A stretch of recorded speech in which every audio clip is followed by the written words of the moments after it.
দিলীপ ঘোষ মুর্দাবাদ, মুর্দাবাদ, মুর্দাবাদ। দিলীপ ঘোষ ওয়াক টু। আর মেনে নেব না। আজকের এটা প্রমাণ হয়ে গেছে দিলীপ ঘোষ তৃণমূলের সব থেকে বড় দালাল এবং আমাদের দিলীপ ঘোষ নিজের স্বেচ্ছায় টিকিট দিয়ে পয়সা লুটেছে। দিলীপ ঘোষের সঙ্গে মমতা বন্দ্যোপাধ্যায়ের অনেক দিনের সেট আপ রয়েছে। আপনি কখন এসছেন? আর 3 দিন ধরে বসে আছি। আমি তো আমার 5 লাখ মিনিস্টার দিয়েছি রেখে। আপনার কাছে আছেন? আর পরে কথা বলছি। দিলীপ ঘোষ মুর্দাবাদ, মুর্দাবাদ, মুর্দাবাদ। দিলীপ ঘোষ মুর্দাবাদ, মুর্দাবাদ, মুর্দাবাদ। দিলীপ ঘোষের কালো হাত ভেঙে দাও, পুড়িয়ে দাও, ভেঙে দাও, গুড়িয়ে দাও। দিলীপ ঘোষ মুর্দাবাদ, মুর্দাবাদ, মুর্দাবাদ। দিলীপ ঘোষ ওয়াক টু। দিলীপ ঘোষকে অবিলম্বে পদত্যাগ করতে হবে, করতে হবে, করতে হবে। দিলীপ ঘোষকে অবিলম্বে বহিষ্কার করতে হবে। করতে হবে, করতে হবে। ভারত মাতা কি, ভারত মাতা কি। রাজ্য নেতৃত্ব, সেন্ট্রাল নেতৃত্ব সব দেখেছেন দিলীপ দার কথায় আজকে ডেটে সুমিত মন্ডল জেলা সভাপতি হয়েছেন। একদম অপদার্থ অযোগ্য জেলা সভাপতি পশ্চিম মেদিনীপুর সুমিত কুমার মন্ডল। তারপর আপনারা দেখেছেন আজকে জগন্নাথ মন্দির যেই প্রোগ্রামে আজকে দিলীপ ঘোষ গেছে, রাজ্য সভাপতি সম্মানীয় সুকান্ত মজুমদারের মানা সত্ত্বেও আজকে দিলীপ দাস সেখানে উপস্থিত হয়েছে, যেটা ভারতীয় জনতা পার্টি বিশেষ করে পশ্চিম মেদিনীপুরের আমরা সাধারণ কার্যকর্তা আমরা কোনোদিনও মেনে নেয়নি আর মেনে নেব না। আজকের এটা প্রমাণ হয়ে গেছে দিলীপ ঘোষ তৃণমূলের সব থেকে বড় দালাল এবং আমাদের আজকে দিলীপ ঘোষের জন্য আমরা 3টে সিট খড়গপুর গ্রামীণ, মেদিনীপুর, গড়বেতা, শালবনী এই 3টে সিট জেতা সিট ছিল। ভালো ভালো প্রার্থীকে বাদ দিয়ে দিলীপ ঘোষ নিজের স্বেচ্ছায় টিকিট দিয়ে পয়সা লুটেছে। দিলীপ ঘোষের সঙ্গে মমতা বন্দ্যোপাধ্যায়ের অনেক দিনের সেট আপ রয়েছে। পুরো পশ্চিম মেদিনীপুর এবং পশ্চিমবঙ্গটাকে উনি পুরো তৃণমূলের হাতে ছেড়ে দিতে চাইছিল, সেটা বুঝতে পেরেছিল আমাদের অমিত শাহজি। এই কারণে সর্বভারতীয় সভাপতি পদ থেকে ওনাকে সরিয়ে দিয়েছেন। আজকের দিলীপ ঘোষের কোনো পদ নেই। আমি সর্বভারতীয় সভাপতি অমিত শাহ এবং জেপি নাড্ডাজির কাছে, আমাদের সর্বদা সভাপতি জেপি নাড্ডাজির কাছে আমি করজোড়ে নিবেদন করবো দিলীপ ঘোষের কাছ থেকে ইমিডিয়েট সিকিউরিটি সরানোর জন্য এবং বিজেপির যেন কোনো দায়িত্ব দিলীপ ঘোষ না পায়। কারণ দিলীপ ঘোষ যদি দায়িত্ব পায় আগামী দিনে আমাদের সাধারণ কর্মীরা মারা যাবে। আমাদের অবস্থা খুব খারাপ হতে চলেছে। কারণ আমরা বাতিল করে জেল খেটে আজকে যে তৃণমূলের সাথে চোখে চোখ রেখে লড়াই করছি, আর সেই জায়গা আজকে দিলীপ ঘোষ মমতা বন্দ্যোপাধ্যায় সেটা হয়ে রাজনীতি করছে। আমরা অনেকদিন থেকে বুঝতে পারছিলাম, যেটা রাজ্য নেতৃত্ব সম্ভবত সেন্ট্রাল নেতৃত্ব বুঝতে পারার জন্য দিলীপ ঘোষের ডানা ছেটেছে। কিন্তু আজকে পশ্চিমবঙ্গের জনগণের কাছে একদম পরিষ্কার হয়ে গেছে যে দিলীপ ঘোষ তৃণমূলের সব থেকে বড় দালাল এবং গদ্দার। দিলীপ ঘোষ যদি আগামী দিনে ভারতীয় জনতা পার্টিতে থাকে বহু কার্যকর্তা বসে যাবে। কিন্তু পশ্চিম মেদিনীপুর যারা পুরাতন বিজেপি কার্যকর্তা, দিলীপ ঘোষকে আজকে আমরা জুতো মালা পরিয়েছি, দিলীপ ঘোষ গাদ্দার হিসেবে আমরা স্লোগানও তুলেছি। দিলীপ ঘোষকে আমরা আর মানবো না। ঠিক আছে না? একদম পরিষ্কার কথা, দিলীপ ঘোষ দূর হটো। আপনারা পরিষ্কার শুনতে পেলেন, বিজেপির সমর্থকরা তাদের দলীয় কর্মকর্তারাই দিলীপ ঘোষের বিরুদ্ধে স্লোগান তুলছে, দিলীপ ঘোষ মুর্দাবাদ, দিলীপ ঘোষের কালো হাত ভেঙে দাও, গুড়িয়ে দাও। তার পোস্টারে আবার জুতোর মালা পরানো হয়েছে, সেই পোস্টারকে আবার জুতো দিয়ে মারা হচ্ছে। এই সম্পর্কে আমরা আরো বিস্তারিত জানবো। সঙ্গে রয়েছে আমি রিয়া। আর আপনাদের কাছে একটি ছোট্ট রিকোয়েস্ট, আমাদের এই ছোট্ট ইউটিউব চ্যানেলটিতে প্রথমবার হয়ে থাকলে চ্যানেলটিকে সাবস্ক্রাইব এবং ভিডিওটি ভালো লাগলে লাইক করতে ভুলবেন না। খড়গপুর গ্রামীণ, গড়বেতা ও শালবনী এই 3টি জায়গাতেই আমাদের জেতার কথা ছিল, কিন্তু দিলীপ ঘোষ তিনি টিএমসির সঙ্গে সেটিং করে টাকা খাইয়ে সেই সিটগুলোকে হারিয়ে দেন। বর্তমানে দিলীপ ঘোষের কোনো পদ নেই, সেই জন্য তার সমস্ত সিকিউরিটি সরিয়ে নেওয়ার জন্য আবেদন জানাবেন জেপি নাড্ডার কাছে। যদি তাকে কোনো পোস্ট দেওয়া হয় তাহলে বিজেপির সাধারণ কর্মীদের অবস্থা খুবই খারাপ হয়ে যাবে ও তারা মারা পড়বে। আমরা গতকাল দেখেছি দিলীপ ঘোষ ও তার স্ত্রী দীঘায় জগন্নাথ মন্দিরে গিয়ে মমতা ব্যানার্জির সঙ্গে দেখা করেন ও কথাবার্তা বলেন। মমতা ব্যানার্জির সঙ্গে দিলীপ ঘোষের দেখা করা নিয়েই দলীয় কর্মকর্তাদের মধ্যে এই উত্তেজনা সৃষ্টি হয়। এই উত্তেজনা তৈরি হওয়ার ঠিক পরেই দিলীপ ঘোষ আবার পাল্টা বিস্ফোরক মন্তব্য করলেন তার দলের উদ্দেশ্যে। তিনি নাম না করেই ইনডাইরেক্টলি অনেক কিছুই বোঝাতে চাইলেন। আচ্ছা, একটা কথা, কোনো রাজনৈতিক দলের সঙ্গে যুক্ত হলেই কি নিজের স্বাধীনতা বলে কিছুই থাকবে না? আমি কোথায় যাব, কি খাবো, কার সাথে দেখা করব, কোন মন্দিরে যাব, কোন দেবতাকে পূজা করব, এই সব কিছুই কি দল নির্ধারণ করবে? রাজনীতি আগে নাকি মানবিকতা আগে? যাই হোক, দিলীপ ঘোষ এইসব প্রশ্নের উত্তরে কি বলেছেন সেটা আগে শুনুন, তারপর আসছি দলের কথায়। জয় জগন্নাথ। গতকাল দীঘায় জগন্নাথ মন্দির উদ্বোধন হয়েছে, আমরাও তার দর্শনের সুযোগ পেয়েছি।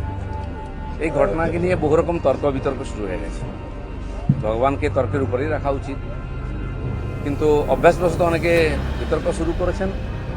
এবং মজার ব্যাপার, আমি কেন ভগবানের কাছে এসেছি তাতে অনেকের কষ্ট হয়েছে। আমি ছোটবেলা থেকে ভগবানের মন্দিরে যাই, আমি দেখি না কে মন্দির তৈরি করেছে, আমি ভগবানকেই দেখি। আর এটা আমরা জানি যে মন্দির যেই তৈরি করুক ভগবান সবার হয়। কালীঘাটের মন্দির তৈরি করেছে কেউ জানে না, বা তারকেশ্বরের মন্দির কে তৈরি করেছে আমরা জানি না, কিন্তু ভগবানকে দর্শন করতে যাই তখন ভুলে যাই। রাম মন্দির কে তৈরি করেছে সেটাও লোকে ভুলে যাবে, কিন্তু রামকে মনে রাখে, আমি এসেছি। পশ্চিমবাংলায় সব কিছু তো রাজনীতি হয়, হয়েওছে। কিন্তু আমার খুব মজা লাগছে, আমার পার্টির কিছু লোক খুব কষ্ট পেয়েছে। যে পার্টির কর্মীরা কষ্ট পেয়েছেন, হতাশায় ভুগছেন, কেউ কেউ ভাবছে সুসাইড করবে কিনা, আমি বলছি বিজেপি করতে গেলে হতাশায় ভুগবেন না, চোখের জল ফেলবেন না। কারণ আমরা পার্টি দাঁড় করিয়েছি রক্ত দিয়ে আর ঘাম দিয়ে। যেন বিজেপির কর্মীরা পেছনে তাকায় না, ভয় পায় না, সন্দেহ করে না। যতদিন আমার মনের মধ্যে, আমাদের কর্মীদের মধ্যে সন্দেহ ছিল না, বিভেদ ছিল না, পার্টি এগিয়েছে। যেদিন থেকে এই ধরনের অপসংস্কৃতি ঢুকেছে তখন থেকে পার্টি পিছোচ্ছে। আমরা সেই পার্টির সংস্কৃতি মানি যে পার্টির প্রধানমন্ত্রী অটল বিহারী বাজপেয়ী কালীঘাটে গিয়ে মমতা ব্যানার্জির মায়ের পায়ে হাত দিয়ে প্রণাম করেছিলেন। আমরা সেই সংস্কৃতির লোক। মমতা ব্যানার্জি তখন আমাদের সঙ্গে ছিলেন আর অন্যদিকে চলে গেছেন, শত্রু হয়ে গেছেন, এটা আমি মনে করি।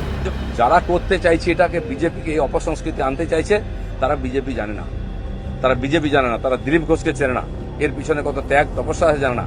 যারা 21 সালে এসছে, 20 সালে বিজেপিতে এসছে না, তারা বিজেপি বুঝতে পারবে না। কেউ কেউ RSS দেখাচ্ছে, কেউ কেউ হিন্দুত্ব বোঝাচ্ছে। দিলীপ ঘোষকে হিন্দুত্ব বোঝাবেন না। আমার কাটলে গায়ে হিন্দুর রক্ত বেরোবে, বিজেপির রক্ত বেরোবে। বাকিদের গায়ে কি রক্ত আছে আমি জানি না, কারণ বহু জায়গায় ঘুরে এসছেন তারা। কে বড় বড় কথা কারা বলছে? যারা মমতা ব্যানার্জি আঁচলের তলায় থেকে নেতা হয়েছে। আরো বড় বড় কথা বলছে, অনেকে চরিত্রের কথা বলছে, যারা কালীঘাটের উচ্ছিষ্ট খেয়ে জীবন কাটিয়েছে, আজকে বিজেপির উচ্ছিষ্ট খেয়ে বেঁচে আছে, তারা দিলীপ ঘোষকে ক্যারেক্টার সার্টিফিকেট দিচ্ছে। যারা 4টে বিয়ে করে, 14টা গার্লফ্রেন্ড রাখে, রাত্রের জীবন একরকম, দিনের জীবন একরকম, তারা দিলীপ ঘোষকে ত্যাগী ভোগী বলছে। আহাম্মক। রাস্তায় দাঁড়িয়ে বলো লোকে কি বলবে। দিলীপ ঘোষ আজকেও রাস্তায় দাঁড়িয়ে আছে, কালো দাঁড়িয়ে ছিল, আগামী দিনেও থাকবে। মানুষ জানে দিলীপ ঘোষ কি করেছে, দিলীপ ঘোষ কি। যে কর্মীরা আবেগে ভাসছেন, আবেগে ভাসার সময় নয়।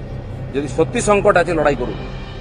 আর বিজেপির কর্মীদের উপর আক্রমণ, হিন্দুর উপর আক্রমণ ভারতবর্ষে প্রথমবার হয়েছে। আজ যারা বড় বড় কথা বলছেন, তারা হিন্দুর জন্য কতটা লড়াই করেছে, কি ত্যাগ করেছেন। 4 পয়সার ত্যাগ নেই, বিজেপিতে কামাতে এসছেন, কামানো কমে যাচ্ছে। আমি দোকান সাজিয়ে দিয়েছিলাম 77টা MLA দিয়ে, 1 ডজন MLA আজকে নাই কেন? MP কোথায় গেল? জেলা পরিষদ সমিতির প্রধান চলে যাচ্ছে কেন? জবাব কে দেবে? 21-এর পর থেকে বিজেপির নামছে। 19 সালে বিজেপি 41% ভোট পেয়েছিল, এবং আজ অনেক নেতা আমাদের পার্টিতে তার বিরুদ্ধে লড়াই করে আমরা পার্টিকে বাড়িয়েছিলাম। অনেকে প্রশ্ন করছেন, 41% ভোট আর 121টা বিধানসভায় আমরা লিড নিয়েছিলাম।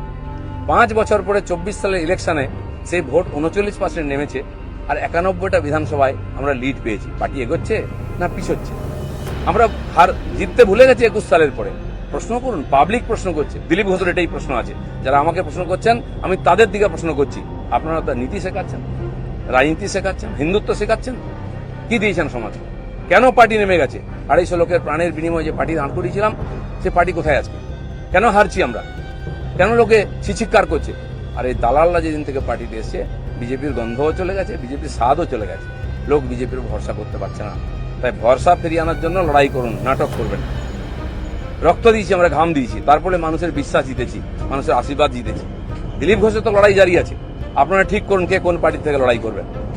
দিলীপ ঘোষ পার্টি পাল্টাতে আসেনি, পশ্চিমবাংলাকে পাল্টাতে এসেছে। ধন্যবাদ সবাইকে। মমতা ব্যানার্জি জিন্দাবাদ, জিন্দাবাদ, জিন্দাবাদ। বাংলার মুখ্যমন্ত্রী মমতা ব্যানার্জি জিন্দাবাদ, জিন্দাবাদ, জিন্দাবাদ। মমতা ব্যানার্জির নেতৃত্বে আমাদের সংগ্রাম চলবে। মমতা ব্যানার্জি জিন্দাবাদ, জিন্দাবাদ, জিন্দাবাদ। দিলীপ ঘোষকে স্বাগতম, স্বাগতম, স্বাগতম। তৃণমূল কংগ্রেসে দিলীপ ঘোষকে স্বাগতম, স্বাগতম, স্বাগতম। তৃণমূল কংগ্রেসে দিলীপ ঘোষকে স্বাগতম।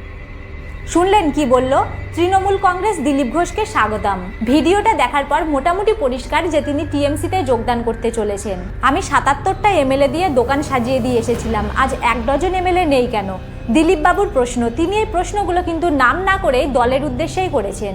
আরও বলেছেন 2019 সালের পর থেকেই বিজেপি ডাউন হচ্ছে। 2019 সালে 41% ভোট পেয়েছিল। 41% ভোট, 121টা বিধানসভায় আমরা লিড নিয়েছিলাম। 5 বছর পর 2024 সালের ইলেকশনে সেই ভোট 39% নেমেছে, আর আমরা 91টা বিধানসভায় লিড পেয়েছি। 121 থেকে 91, তাহলে দিনের পর দিন পার্টি কি এগোচ্ছে নাকি আস্তে আস্তে নিচের দিকে নামছে? 250টা লোকের প্রাণের বিনিময়ে পার্টি দাঁড় করিয়েছিলাম, আর দালালরা যেদিন থেকে পার্টিতে যোগদান করেছে সেদিন থেকে বিজেপির স্বাদও চলে গেছে, গন্ধও চলে গেছে।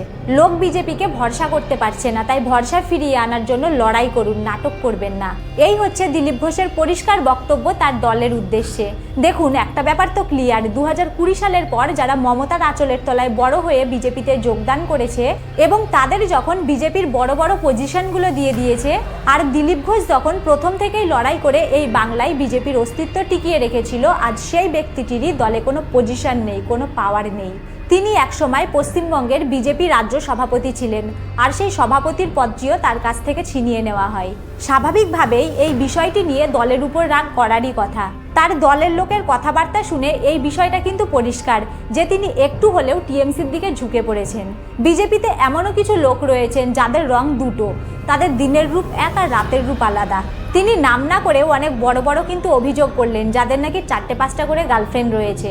এখন এটাই দেখার বিষয় যে তিনি কবে টিএমসিতে যোগদান করছেন, নাকি আবার তিনি বিজেপিতে থেকেই অন্য কোনো রাজনৈতিক খেল খেলতে চাইছেন। যদিও তিনি পরিষ্কারভাবে কিছু বলেননি, তবুও তার কথাবার্তায় এই আভাসটুকু পাওয়া গেছে। এ গেল রাজনৈতিক কথাবার্তা। এখন রাজনীতির বাইরে এসে যদি বলি যে দিলীপ ঘোষকে কালকেই রাজ্য সভাপতি বানিয়ে দেওয়া হবে, তাহলে দেখবেন তার কথাবার্তা সব পাল্টে গেছে।